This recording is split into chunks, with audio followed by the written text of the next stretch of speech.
تو شروع ہونے کی جگہ موصل ہے، شروع کرنے والے سلطان اربل ہیں، جس نے مولوی اس میں جو شامل ہوا ہے عمر بن محمد ملا ہے، اور یہ زمانہ سن 6 ہجری کا ہے، نبی کریم صلی اللہ علیہ وسلم کی ہجرت کے 600 سال بعد کے یہ شروع کیا گیا ہے۔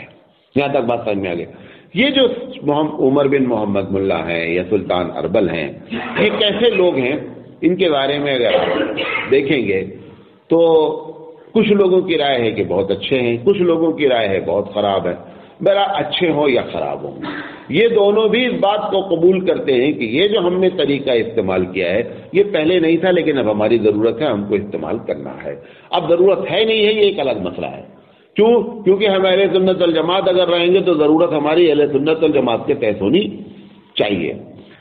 سب سے پہلے کتاب کس نے لکھی؟ مولود پر باقاعدہ کتابیں ہیں، ہندوستان میں میلاد اکبر ہے، الگ الگ کتابیں ہیں۔ یہ تو اب جو ہے نا جلسہ سیرت کے نام پر ہوتا ہے، ورنہ پہلے کیا ہوتا تھا گاؤں میں ہم لوگوں کے یہاں، میں نے اپنے بچپن میں خود 50 میلاد پڑھی ہے، تو ایک خاص کتاب ہوتی ہے میلاد، اس کا نام ہے میلاد اکبر ہوتی ہے، میلاد اصغر ہے، الگ الگ رائٹرز کی الگ الگ کتابیں ہیں۔ تو اس میں کیا کیا جاتا ہے، کتاب میں جو واقعات لکھے ہوئے ہیں اس میں 90% جھوٹے ہیں، کوئی تعلق نہیں۔ پھر اس میں اللہ کے رسول صلی اللہ علیہ وسلم کے ولادت کا پورا منظر کھینچا جاتا ہے۔ حالانکہ دیکھا جائے اگر کوئی ہم سے کہے کہ تم جب پیدا ہوئے تو تمہاری والدہ کی یہ کیفیت تھی، کون اس کو پسند کرے گا؟ بھائی یہ بات کو کہ اس پورے سین کو کھینچا جائے کہ پیدائش کے وقت آپ کی والدہ کی یہ کیفیت تھی، کوئی اچھی چیز تو ہے نہیں۔ اب وہ پورا منظر کھینچا جاتا ہے اللہ کے رسول صلی اللہ علیہ وسلم کی پیدائش کا ان تمام کتابوں میں۔ تو اس کتاب کی سب سے پہلی کتاب جو لکھی گئی، عربی میں لکھی گئی، اس کا نام ہے تنویر فی مولد السراج المنیر۔ یہ لکھنے والے ابو الخطاب عمر بن حسن بن دہیا کلبی اندلسی ہیں۔ یہ جو بندہ ہے یہ بہت ہوشیار آدمی ہے، یہ گزر رہا تھا موصل سے، تو اس کو یہ بات معلوم ہوئی کہ سلطان اربل جو یہاں کا ہے یہ عید میلاد النبی کا بڑا قائل ہے، تو اس نے ان کی چمچہ گیری کے لیے کیا کیا کہ کتاب لکھ ڈالی اور اس سے جا کر کے کتاب کو پیش کیا۔ جب کتاب کو پیش کیا سلطان اربل کے سامنے، التنویر فی المولد السراج المنیر، 604 ہجری میں، یہ نبی کریم صلی اللہ علیہ وسلم کی ہجرت کے 604-5 سال کے بعد یہ کتاب لکھی گئی۔ اس نے جا کر کے جب بادشاہ کو دکھلایا تو بادشاہ نے خوش ہو کر کے کیا کیا کہ 10,000 دینار ان کو عنایت کی۔ ایک روایت میں ہے، لیکن صحیح روایت یہ کہ ان کو 1,000 دینار بھی بہت ہوتے ہیں، کم سے کم 50-60 لاکھ روپے ہوتے ہیں۔ جو ان کا مقصد تھا مولانا صاحب کا، وہ مقصد پورا ہوا کہ بادشاہ نے ان کو انعام دیا۔ یہ بات جو ہے ابن خلقان رحمۃ اللہ علیہ نے کی کتاب ہے دفیۃ العیان، اس میں لکھی ہے۔ انوار ساتیہ نے بھی اس کو نقل کیا ہے، مولوی عبد السمیع صاحب نے، اور فتح الودود جو محمد اعظم صاحب کی کتاب ہے اس میں بھی یہ واقعہ لکھا ہوا ہے کہ اس بادشاہ کو خوش کرنے کے لیے یہ کتاب لکھی گئی اور ان کو بادشاہ نے 1,000 دینار جو ہے ان کو عنایت کیا۔ یہ جو مولانا صاحب ہیں ان کے بارے میں ہمارے اکابرین کی رائے کیا ہے؟ یہ اکابرین کی رائے آپ کو معلوم ہے، ایک فن ہے جس کا نام ہے اسماء الرجال۔ اسماء الرجال کسے کہتے ہیں؟ یہ جو حدیث میں اب آتے ہیں نا کہ فلاں راوی ہیں، صحابی کے جتنے نیچے لوگ ہوتے ہیں کہ ہم سے فلاں نے کہا، ہم سے فلاں نے کہا، پھر وہ کہتا ہے ہم سے رسول اکرم صلی اللہ علیہ وسلم سے میں نے سنا، تو صحابی جب یہ کہتا ہے میں نے رسول سے سنا تو اس کے نیچے کے جتنے لوگ ہیں راوی کہلاتے ہیں۔ یہ دنیا کا ایسا فن ہے جو دنیا کے کسی مذہب میں نہیں ہے کہ وہ تقریباً جتنے راوی پورے حدیث پہ استعمال ہوئے ہیں ان کی سمان عمری اور بایوگرافی لکھی ہوئی ہے ہمارے پاس، ایک ایک کے بارے میں پوری تفصیل لکھی ہے کہ وہ بندہ کیسا ہے، جس نے اس روایت، اسی بنیاد پر کہا جاتا ہے حدیث ضعیف ہے۔ نہیں سمجھے بات، حدیث کبھی ضعیف نہیں ہوتی ہے اپنی جگہ پر، جو لوگ نقل کرنے والے لوگ ہوتے ہیں ان کی وجہ سے حدیث کے اوپر کیا ہوتا ہے، حکم لگایا جاتا ہے کہ حدیث صحیح ہے یا حدیث ضعیف ہے۔ تو وہ بندے کا جو ریکارڈ ہوتا ہے اس کو ہم اسماء الرجال، سبجیکٹ اس کو اسماء الرجال کہا جاتا ہے۔ تو اسماء الرجال پر جن لوگوں کی بڑی مشہور کتابیں ہیں، علامہ جودی رحمۃ اللہ علیہ ہیں، ہمارے جو ہے علامہ ذہبی رحمۃ اللہ علیہ ہیں، ابن حجر اسقلانی رحمۃ اللہ علیہ ہیں، ان لوگوں نے بڑی چھان بین کر کے، کسی نے جو ہے وہ 10,000 لوگوں کی، کسی نے 50,000 لوگوں کی بایوگرافی پوری لکھی گئی ہے کہ فلاں جگہ پیدا ہوئے، ان کا کیریکٹر ایسے تھا، لوگوں کی رائے ان کے بارے میں یہ تھی، یہ جھوٹ بہت بولتا تھا، حدیث بہت گڑتا تھا، بڑی لمبی چوڑی تفصیل ہے، وہ پورا ایک فن ہے، تقریباً 1.5 لاکھ آدمیوں کی اس میں کیا لکھی ہوئی ہے، سوانح عمری لکھی ہوئی ہے۔ علامہ ابن حجر اسقلانی رحمۃ اللہ علیہ جو بخاری کے شارح ہیں، بہت اونچی شخصیت ہے علامہ ابن حجر اسقلانی رحمۃ اللہ علیہ کی۔ علامہ ابن حجر اسقلانی رحمۃ اللہ علیہ یہ مولانا جنہوں نے کتاب لکھی اس کے بارے میں کہتے ہیں کہ خبیث اللسان، زبان کا خبیث ہے، کیا لکھا ہے؟ زبان کا خبیث ہے، احمق بے وقوف ہے، شدید الکبری نہایت متکبر ہے، قلیل النظر فی الامور الدین، اور دین کے معاملے میں اس کی سمجھ ایک دم کم ہے۔ یہ علامہ ابن حجر اسقلانی رحمۃ اللہ علیہ کا کمنٹ ہے اس شخص کے بارے میں جس نے کتاب لکھ کر کے 1000 دینار وصول کیا ہے۔ ان کی کتاب المیزان، اس میں یہ واقعہ، یہ پورا ان کے بارے میں کمنٹ لکھا ہوا ہے۔ علامہ ذہبی رحمۃ اللہ علیہ کہتے ہیں کان موصوفا بالمعرفۃ والفضل، کہتے ہیں کہ مشہور ہے کہ یہ بڑا نیک آدمی ہے۔ علامہ ذہبی کہتے ہیں کہ مشہور ہے بڑا نیک آدمی، الا انه كان يدعى اشیاء لا حقیقت لا، لیکن اس کے بارے میں یہ ہے کہ جس چیز کا یہ دعویٰ کرتا ہے اس کی حقیقت نہیں ہوتی ہے۔ مشہور ہے کہ بہت نیک آدمی ہے، ہوتے ہیں بہت سے لوگ مشہور ہو جاتے ہیں اندر سے کچھ ہوتے ہیں، تو کہہ رہے ہیں کہ مشہور ہے یہ کہ آدمی اچھا ہے، لیکن جو ہے اس کے جو دعوے ہیں وہ دعوے کی حقیقت نہیں ہوتی ہے۔ یہ علامہ ذہبی کا کمنٹ ہے۔ یہ میں نے اس لیے ان کا کمنٹ نوٹ کیا کہ یہ بڑے اونچے لوگ ہیں جن کو بریلوی دیوبندی سب مانتے ہیں کہ یہ جو ہے ٹاپ کلاس کے علماء ہمارے ہیں۔ اور شرح تقریب الراوی میں لکھا ہوا ہے کہ ایک وہ ہے، غور سے سنیے گا اس کو، ایک وہ ہے جو اپنی عقل سے فتویٰ دیتا ہے۔ ان کے بارے میں ہے کہ فتویٰ جب پوچھا جاتا ہے کہ دلیل کیا ہے تو دلیل دینے کے بجائے حدیث گڑھ لیتا ہے۔ کون؟ یہ شخص۔ اگر آپ دلیل مانگیں گے تو کھٹ سے حدیث خود بنا کر کے کہ اللہ کے رسول صلی اللہ علیہ وسلم جو بولا تھا وہی دلیل بنا دے گا فوراً۔ تو انہوں نے کہا کہ یہی وہ شخص ہے، مجھے اندازہ ہے کہ انہوں نے کیا کیا ہے کہ قصر نماز کے بارے میں ان کا فتویٰ ہے کہ مغرب کی 3 رکعت قصر ہو کر 1.5 رکعت ہونی چاہیے۔ یہ آج تک نہیں معلوم ہے 1.5 رکعت پڑھی کیسے جائے گی۔ یہ بندہ وہ ہے، اس بندے نے وہ کتاب لکھی ہے۔ اب آپ اندازہ کریں کہ منایا کس لیے گیا، منایا کس نے، کتاب کس نے لکھی۔ یہ ہے عید میلاد النبی کی شارٹ میں کیا ہے تاریخ ہے۔ انشاءاللہ زندگی رہی تو ہم آگے بات کریں گے کہ وہ منائی کیسے گئی۔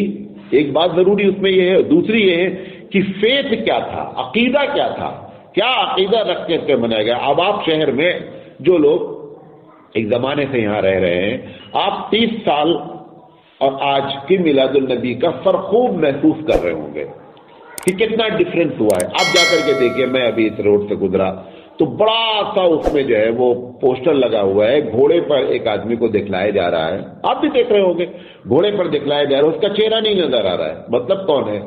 اگر رسول اکرم صلی اللہ علیہ وسلم کا چہرہ بنانا منع ہے تو باڈی بنانا بھی منع ہے۔ وہ کون شخص ہے جو تلوار لے کر کے جا رہا ہے؟ اچھا، اور آپ ایسے آدمی کے ہاتھ میں تلوار پکڑا رہے ہیں جس کا لقب رحمت للعالمین، آپ دنیا والوں کو کیا میسج دینا چاہتے ہیں؟ یہ میسج دینا چاہتے ہیں کہ حبیب مصطفیٰ نے جو کچھ کام کیا ہے وہ صرف تلوار والا کام ہے۔ نبی کریم صلی اللہ علیہ وسلم نے اپنے ہاتھ سے ایک ہی آدمی پر وار کیا ہے، اور وہ بھی صرف اس کے گلے کے اوپر خراش آئی۔ خراش سمجھتے کہ صرف ہلکا سا خون نظر آیا۔ بقیہ نبی کریم صلی اللہ علیہ وسلم نے اپنے ہاتھ سے کبھی زندگی میں، حالانکہ آپ نے کمانڈنگ کی ہے، آپ کمانڈر رہے ہیں، آپ آرمی کے چیف رہ کر کے آپ نے جنگیں لڑی ہے، تقریباً 8 یا 9 جنگوں میں آپ صلی اللہ علیہ وسلم، لیکن آپ کی تلوار آپ نے چلائی نہیں۔ اس کے باوجود شو کیا جا رہا ہے کہ یہ ہمارے اسلام کا کیریکٹر ہے۔ دیکھو ہمارے نبی ہر وقت اتنے بڑے خدا نہ خواستہ، یا تو آپ مجاہد کہہ لیجئے یا آپ ظالم کہہ لیجئے، جو لفظ استعمال کریں، لیکن یہ اچھا میسج نہیں پاس آپ کر رہے ہیں۔ دونوں شرعی لحاظ سے دونوں باتیں غلط۔ پہلی بات تصویر لگانا نمبر 1 غلط، بھلے چہرہ نظر آ رہا نہیں نظر آ رہا ہے، تصویر لگانا غلط۔ ان کے ہاتھ میں تلوار دے کر کے آپ یہ بات کرنا یہ بھی غلط۔ اللہ کے رسول صلی اللہ علیہ وسلم کو اللہ تعالیٰ نے رحمت للعالمین کہا ہے، ان کے بارے میں وہ چیزیں پیش کرے جو رحمت کی کیا ہے متقاضی ہو، کہ آپ نے دشمنوں کو کتنا معاف کیا۔ آپ کو معلوم ہے تقریباً 9 مرتبہ، مجھے یاد نہیں آ رہا صحیح، 9 مرتبہ غالباً نبی کریم صلی اللہ علیہ وسلم پر جان لیوا حملہ الگ الگ انداز میں کیا گیا، اور 9 کے 9 پکڑے گئے، چھوٹا کوئی نہیں، چاہے زہر دے کر کے کسی نے مارا، چاہے تلوار لے کر کے۔ اور اللہ کے رسول صلی اللہ علیہ وسلم رحمت للعالمین 9 کے 9 جو پکڑے گئے کبھی کسی سے بدلہ لیا ہی نہیں۔ بخاری کی روایت ہے، حضرت عائشہ صدیقہ رضی اللہ تعالیٰ عنہ فرماتی ہے کہ اللہ کے رسول کی شان یہ ہے کہ آپ نے کبھی بھی اپنی ذات کے لیے بدلہ نہیں لیا، جب بدلہ لیا گیا تو اسلام اور مسلمانوں کے لیے بھلے لیا گیا، اپنی ذات کے لیے کبھی نہیں لیا گیا، سوائے ایک مرتبہ۔ وہ اس لیے بتا دے رہا ہوں کہ آپ بہت سے لوگ سنتے ہیں ان کو کراس کوسچن، ایک مرتبہ صرف اللہ کے رسول نے اپنی ذات کے لیے بدلہ لیا ہے، اس کی وجہ بتا دیتا ہوں، اس کی بات پوری ہو جائے۔ اللہ کے رسول صلی اللہ علیہ وسلم کی طبیعت خراب ہو گئی بہت زیادہ، تو عربوں میں ایک دوا مشہور تھی لدود کے نام پر، ایک درخت کی جڑ تھی، یہ ان کے یہاں آخری سمجھی جاتی تھی دوا۔ تو اب وہ حکیم صاحب نے مشورہ دیا کہ جس طریقے سے طبیعت آپ کی خراب ہے اس طریقے سے یہی دوا آخری دوا ہے، یہ پلا دی جانا چاہیے۔ نبی کریم صلی اللہ علیہ وسلم سے کہا گیا کہ یہ حکیم صاحب مشورہ یہی لوگوں دے رہے ہیں، تو اللہ کے رسول صلی اللہ علیہ وسلم نے کہا کہ نہیں، میں پیوں گا نہیں، بہت کڑوی ہوتی ہے وہ، میں پیوں گا نہیں، میں نہیں پیوں گا۔ اب یہ اللہ کے رسول صاحب نے منع کر دیا تو وہ پیس کر کے رکھی گئی، لیکن وہ استعمال نہیں ہے۔ اتنے میں اللہ کے رسول صلی اللہ علیہ وسلم بے ہوش ہو گئے۔ کیا ہو گئے؟ بے ہوش ہو گئے۔ حضرت عباس حضور کے چچا جان اور دوسرے 3 آدمی غالباً تھے، انہوں نے محبت نہیں کہ اب تو بے ہوش ہو گئے ہیں، اسی حالت میں پلا دو، کیونکہ آدمی ہوش میں تو ہے نہیں، تو جو تکلیف کی بات ہے کڑوی وہ نہیں لگے گی، لہذا ہے منہ کھولو اور حلق میں ڈال دو۔ حضرت عباس رضی اللہ تعالیٰ عنہ چونکہ حضور کے چچا جان تھے، تو انہوں نے کیا کیا، اور ایک آدمی نے وہ دوا لی، دوسرے آدمی نے منہ کھولا اور دوا کو ڈال دیا۔ اچھا وہ دوا تو اتنی کڑوی تھی کہ بے ہوشی میں بھی اس نے اپنے اثر دکھلا دیا اور ذائقہ معلوم ہو گیا۔ اب اللہ کے اثر تو کیا دوا نے کہ تھوڑی دیر کے بعد آپ ایک دم کیا ہو گئے، ٹھیک ہو گئے۔ اللہ کے رسول صلی اللہ علیہ وسلم نے فرمایا کہ دوا پلائی کس نے؟ اب وہ چچا جان نے کہا کہ میں نے کہا بھائی پلا دو۔ کہا کس نے پلائی؟ جس نے پلائی اس کو بھی پلاؤ، جس نے پلایا سب کو پلاؤ سوائے چچا جان کے۔ اب وہ 2 آدمی 3 آدمی بیچارے پلائے تھے، ان کو بھی جو بچی تھی وہ بھی ڈال ان کو پلائی گئی، کیونکہ اللہ کے رسول کہا پلاؤ، سب کو پلاؤ، فوراً پلاؤ۔ اب سوال یہ ہے کہ جن لوگوں نے پلایا تھا محبت سے پلایا تھا، حضور کی دشمنی تو نہیں پلایا تھا۔ اللہ کے رسول صلی اللہ علیہ وسلم نے ایسا کیوں کیا کہ ان کو بھی کہا پلاؤ جس نے ہم کو پلایا، تو بدلہ تو لے لیا۔ اس کی وجہ سمجھ لو، وہ رحمت للعالمین ہے، بدلہ اس لیے لیا کہ اللہ کے رسول کو تکلیف ہوئی تھی۔ اگر اللہ کے رسول اپنی تکلیف کا بدلہ نہیں لیتے تو اوپر والا بدلہ لے لیتا، جو نہایت خطرناک ہوتا کہ ہمارے حبیب کو تکلیف پہنچائی کیوں گئی۔ تو اللہ تعالیٰ نے چاہا کہ ان سے، رسول اکرم نے چاہا کہ ان سے بدلہ لے کر کے اوپر والے بدلے سے ان کو محفوظ کر دو۔ تو وہ بھی رحمت للعالمین کی رحمت ہے کہ یہیں پہ بدلہ لے کر کے ان کے اوپر کے معاملے کو کیا کر دیا گیا۔ کیوں؟ کیونکہ حبیب مصطفیٰ کو تکلیف کسی اندازے پہنچائی جائے گی وہ کبھی بھی اللہ برداشت نہیں کرے گا۔ امام ابو حنیفہ رحمۃ اللہ علیہ کے بارے میں ایک صاحب آئے اور انہوں نے کہا کہ میں سنا ہے کہ آپ بڑی فضیلت بیان کرتے بیوہ سے شادی کی، میں آپ کی والدہ بیوہ ہیں، میں ان سے شادی کرنا چاہتا ہوں۔ بہت بوڑھی تھی وہ، یہ ان سے بنتی نہیں تھی اس کی، وہ ستانے کے لیے اس نے آ کر کے رشتہ بھیج دیا والدہ محترمہ سے۔ ابو حنیفہ رحمۃ اللہ علیہ سمجھ گئے کہ یہ تو ایک ستانے کی بات ہے۔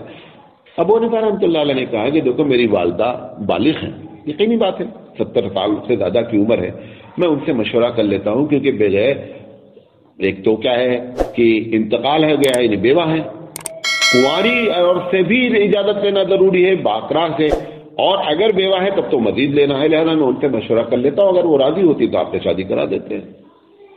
لیکن اندر سے ابو حنیفہ رحمۃ اللہ علیہ کو سخت تکلیف ہوئی کہ اس آدمی نے ہماری اس عمر کی والدہ سے کیا کیا، رشتہ بھیجا۔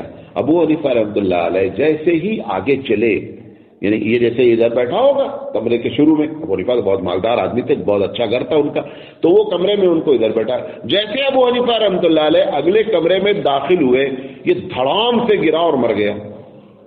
اب جب ابو حنیفہ نے آواز سنی تو ابو حنیفہ رحمۃ اللہ علیہ پلٹ کر آئے تو دیکھا یہ صاف ہو چکا. کیوں؟ اللہ والے کا دل دکھانے کا یہ نتیجہ ہو جاتا ہے کبھی کبھی. بخاری کی روایت ہے کہ ہمارے ولیوں سے اگر آپ دشمنی رکھتے ہیں تو مجھ سے جنگ کا اعلان ہے. یہ بخاری شریف کی روایت ہے کہ ہمارے ولیوں سے دشمنی نہیں رکھو.